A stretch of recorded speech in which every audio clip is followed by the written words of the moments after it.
Hey everybody, welcome back to my channel. In today's video, I'm going to show you how I made this nail set for a custom order. So let's jump right into it. I'm starting off with my base color for I think all of the nails. I'm pretty sure they are all a nude color underneath. So I'm going to be doing the color called Cocoa Kiss from my site all over, and then I'm going to cure that and go over it with one layer of blushed clay.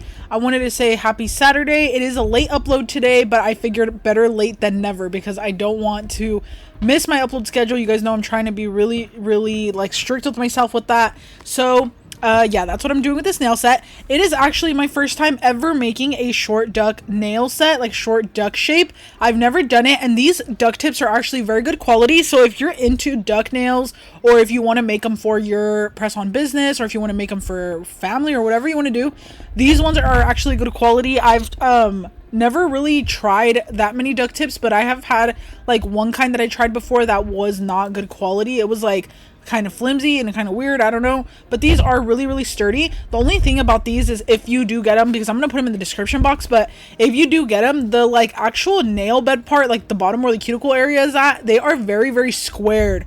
So like you'll notice that they're like more squared if you do get them. They're not so rounded like most nail beds are. So I personally did round out the corners just a little bit where the cuticle area is at, because they were just a little too squared. I felt like it's not natural for them to be like that unless you already have really square nail beds. But you would have to have like literally almost a full square shaped nail bed for these to fit perfectly. So I rounded them just a tiny bit to make them a little more natural, like, you know, more normal, I guess, because I didn't want them to be so squared for my customer. So you'll notice that now I'm going on top with this base color called Blushed Clay. At first, I put the wrong one. I put Strawberry Sugar, so I wiped that off, and then I'm going in with Blushed Clay. So I'm actually going to input the inspiration photo right here so you guys can see what I'm going to replicate. So this is the inspiration photo right here. I feel like this is fairly beginner friendly, so I'm going to really explain to you guys what I'm doing. So whenever I apply the gel polish, I try to apply it in really, like with a really light hand. You don't want so much gel polish on the polish brush because it can seep to like the edges of the nail. So you want to work in fairly thin layers, but these gel polishes are pretty smooth and easy to work with, so you don't really struggle with applying them. You might notice if you're a beginner that there's a difference between nude based gel polishes. Like you'll see rubber based gel, and then you'll see builder gel, and you'll see so many different type of nude base colors. I try to aim more for the ones that are just regular like nail polish, not rubber base or not builder gel or anything. I feel like those are more for like structured nails, manicures, things like that. You can totally use them for press-ons, but I personally feel like it's not necessary. If you are a beginner, you don't need like builder gel and rubber base gel right off the bat because it is a little difficult to use. Like you have to use a very specific technique with some of those sometimes, most of the time, because they're so thick, like the formula, that you really need to like maneuver the product in a certain way so it's not lumpy. Whereas with regular polishes, you don't have to do that. So mine is more of a regular polish aimed for people that are not used to rubber base gels or builder gels, because I'm personally not used to those. So I really wanted my own brand to be like really easy friendly, like I guess user friendly is what I'm trying to say. User friendly. So I'm really trying to gonna try to explain things a little more in depth, because I know that not everyone knows like the basics of like a lot of nail stuff, because it's like stuff that people expect you to know already, even though you don't, you know. So you'll notice also that I don't file my nails in the beginning of the video. I get a lot of questions about that also here on my YouTube channel, and the reason why I don't file the little tip of the nail, like, you know, the little piece of like plastic or whatever it is that's all left on there, I don't file it because it's not necessary to me, because I like to file at the very end to keep my shape really nice and crisp. So you'll notice that that's what I like to do. Now I'm going to be going in with the croc nail design. So this is that kind of design that you can use blooming gel with, or you don't have to. You can just go in with the regular design, but blooming gel is a really popular way to do the croc, like, you know, trend. So I'm going in with a base gel polish, like base coat. It is just from Beetles. It's a basic base coat. It's not anything fancy. And this base coat is what I'm going to use to bloom out this color. So I'm using my gel polish called Pink Dreams from my brand. And this is a really extremely pigmented pink, so it's not going to bloom perfectly just on its own. I needed to actually wipe it away and mix it with a little bit of base coat gel for it to bloom properly. It needs to be a little bit runnier. So because I like formulated my gel polishes to be really pigmented, it just wasn't blooming right because it's just like almost pure like pigment. You know what I mean? Like really pigmented. So I really wanted it to be a little runnier just so that I can bloom this a little easier, or so that the product can bloom a little easier is what I'm trying to say. So I did have to mix a little bit of Pink Dreams with a little bit of base coat, and then it was able to bloom out better because it's watery now. You know what I mean? So if it's really pigmented, if you've noticed that, if you're like, for example, if you're a beginner and you've tried to use a really pigmented gel polish or like a liner gel to do a croc design and it doesn't work, the reason could be because it's too pigmented to bloom out properly. Like if the product is too heavy, you know, for it to flow across the blooming gel or base coat easy. And I'm so sorry, you guys, about that crying in the background. My cat is crying literally all the time for I don't know what reason. He always tries to go outside, so he cries for me to try to let him out, even though he's an indoor cat only. He literally doesn't even go outside, but he thinks that he can go outside. I don't know. So if you guys ever hear random crying noises in the background, it's always that. It's my cat Loki. So yeah, anyway, moving on. I'm going to be doing this blooming gel design on the pinky and on the thumb. And I know I showed you guys that inspo photo earlier. That inspo photo is actually my nail set that I've made for a customer before, but I did make that multiple years ago. So I have no recollection of what I even used for that nail set. So I tried my best to get it exact as I could with the products that I currently have now. So thankfully I still have the charms and everything like that, so I'm able to do it. But I remember when this croc design was so trendy. Like, do you guys remember that? I literally feel like I was doing it so often, and now I barely ever get to do it. But you'll notice something else that I wanted to mention. If you're a beginner, whenever you're doing a blooming gel design, you're gonna notice that the product or the gel polish is going to seep to the sides of the nail, like the sidewalls. It's gonna seep to the sidewalls. It's kind of inevitable. Like, it's gonna happen no matter what. You definitely want to make sure that you're wiping it away and like cleaning up as you go. So you're definitely gonna notice that I have my Slade Up brush, which is like my multi-purpose cleanup brush. It's the brush that I created to be like for cleaning up mistakes, cleaning up extra gel, but then also it works really great for creating clouds or creating a gingham print or a bunch of different stuff. Like, you'll notice that I've been using it a lot in my videos, in like my short videos and my long videos, because it's one of my go-to brushes now. Like, it was one of those brushes that I never thought I needed until I like created it, because I was like, hey, I need something like this, and then it's like amazing. Like, I literally can't live without it now.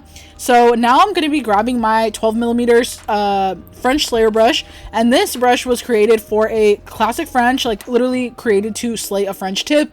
This brush is currently sold out. I've been getting questions every day on when I'm going to restock, and hopefully I will restock it soon within the next few months. But yeah, so I'm going to be using this to create the French tip nails, and I am using just my baby pink gel polish called Pink Dreams on its own. This is not with anything else mixed into it. You can see it's so pigmented. It is a one coat coverage. That is what I wanted for my gel polishes, like especially the essential colors, you know what I mean, like white, pink, and like the colors you use for French tips a lot. I really wanted it to be pigmented so that you don't have to go in with so many coats, because I hated when I would have like a white gel polish and I would have to go in with 2 coats, more when I was like a beginner and I didn't know what kind of white to buy.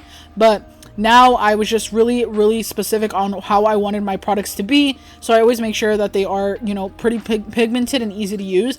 I noticed that the hardest color to get pigmented is like yellow. Like, for some reason yellow is hard to get pigmented, but I have an absolutely amazing, super extremely pigmented yellow coming very soon for summertime, right on time for summer. So you guys will stay tuned for that, because it's going to be really amazing. I feel like you guys will love that yellow color. I have always struggled really bad to find yellow that is pigmented, and I finally created my own, and it is amazing. So I can't wait to share that with you guys like more in the months to come. But yeah, so I'm just going ahead and doing the other hand now.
So now you will notice here that I'm going to be top coating the ring finger and the pointer finger.